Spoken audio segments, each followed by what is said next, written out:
Paul Arbor served for 39 years in the Army National Guard, starting in a Mobile Army Surgical Hospital, or MASH, and going on to have 3 deployments, including the Middle East in the early 90s. My first experience was definitely an eye-opener in regards to being somewhat of a older 20-year-old going to a whole different country for Operation Desert Storm and Desert Shield, and to understand the different culture that they live compared to what we live here in the United States.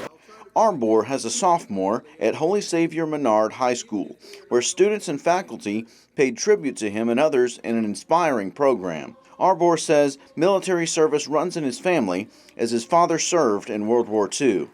I thought initially a little family tradition, not knowing that I would serve the amount of years I did, but once I got into it, it was just very rewarding and fulfilling.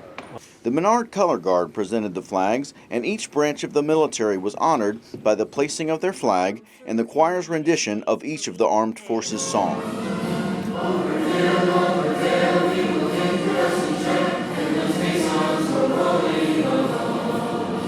Captain Ronald Thompson with the Civil Air Patrol spoke about the characteristics of a hero, exemplified by a particular bloody day during the Vietnam War.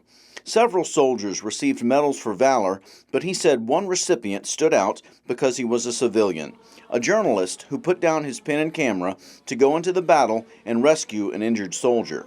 Joe Galloway became the only civilian to receive a Medal of Valor. What Joe Galloway reminds me of with his Medal of Commendation is that any of us can be heroes, but we must embody the characteristics. The story hit home with sophomore Jude Maida. Overall life that the veterans lived, I mean, like we always talk about how they had their lives, but when you really think about it, they really had very difficult moments in their lives, and they sacrificed a lot for us. The program included a missing man table, honoring those who were never found and showing the continued determination to account for the missing. Arbor called the honor a moving experience. It's very gratifying, and of course, the older you get, it becomes a little harder to realize. It's very touching, to say the least. A sentiment he hopes many will feel this Veterans Day.